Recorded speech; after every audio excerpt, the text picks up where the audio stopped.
Pakistan's Prime Minister Imran Khan has been ousted after losing a vote of no confidence. Earlier, Mr. Khan said that he will not accept an opposition government and warned that the US was leading a conspiracy to remove him. The acting Speaker of the House announced the results of the vote just a few hours ago. Is West wishing death on Imran Khan? The answer is yes. The multi-million-dollar question is why the West wants Imran Khan to be dead.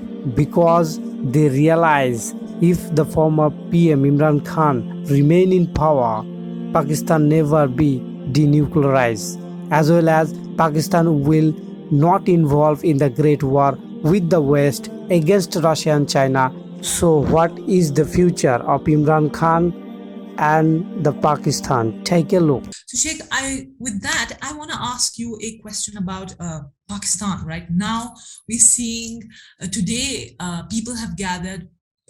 It could be said millions of people on the streets of Pakistan right now.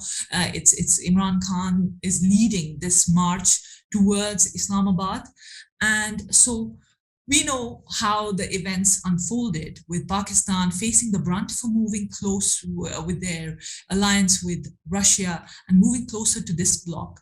The popularly elected Prime Minister, Imran Khan, was ousted by this US-led coup just because he wanted to forge his economic alliances with Russia that was offering oil and wheat at a 30% discounted price to Pakistan. But this obviously didn't go well with the US. So now as he plans to march, I mean, he must have reached already Islamabad with millions of people demanding an election. How do you see it all playing out?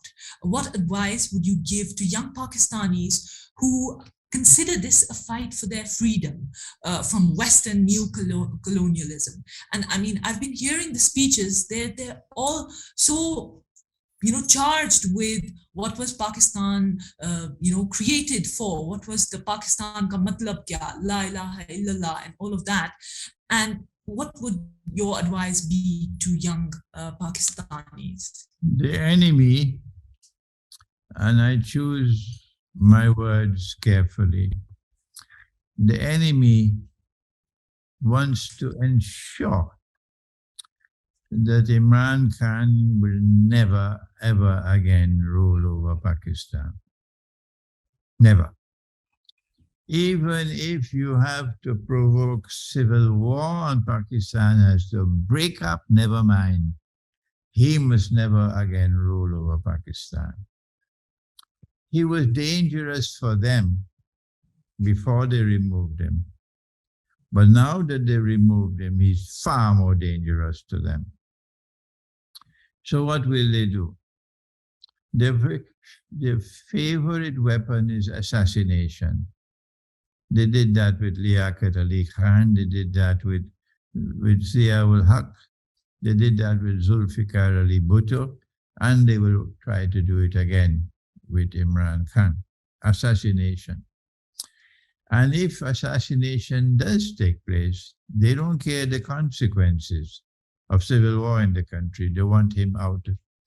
The second thing they will do is to try to postpone the elections and postpone the elections using whatever crooked means they can do it to postpone the elections, because they know once an election is held, they're finished. They're finished.